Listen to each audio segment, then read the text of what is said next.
All right, doing the final docket video for the Tipsy Cow, answering some questions for Kevin and the crew that comes out here.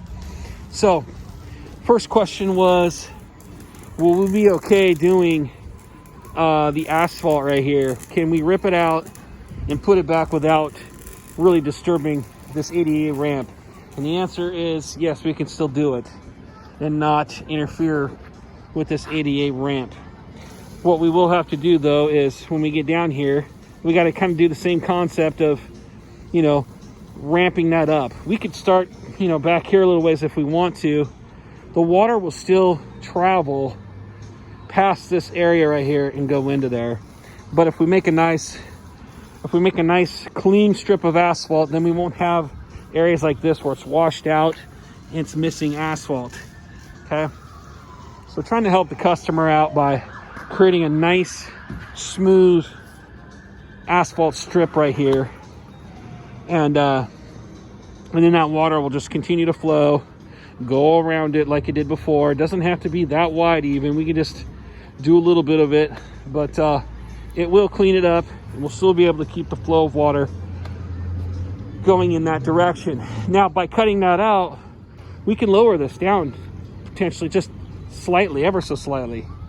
And here's why. So in this area right here, we pulled the transit out here. Joe was actually here and had Michael here with me too.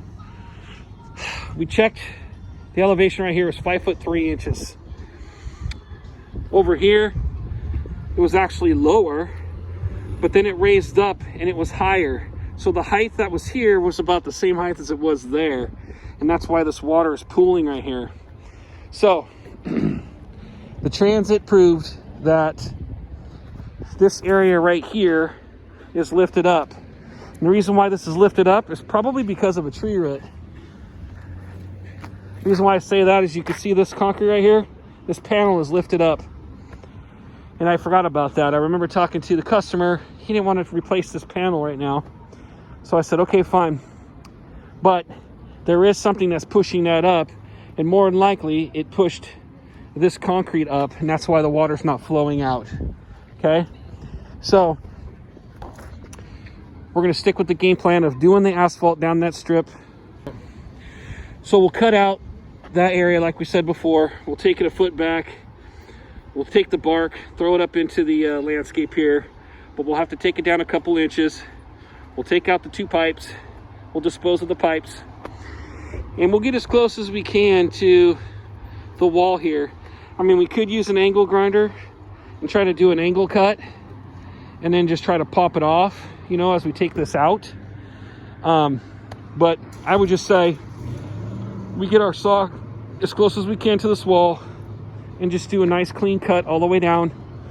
We remove the concrete on this side plus this wall. That'll take us down a little bit. We'll be able to fill it with asphalt, but what we want to make sure we do is we want to make sure that that water continues to flow all the way out to here. That means we'll probably do a little bit of adjustment on this asphalt down here because it's kind of raised. This asphalt right now is a little bit raised right there. I mean, it might be because there's a little bit of a tree root growing right there, which is what's caused this to lift up. All right, so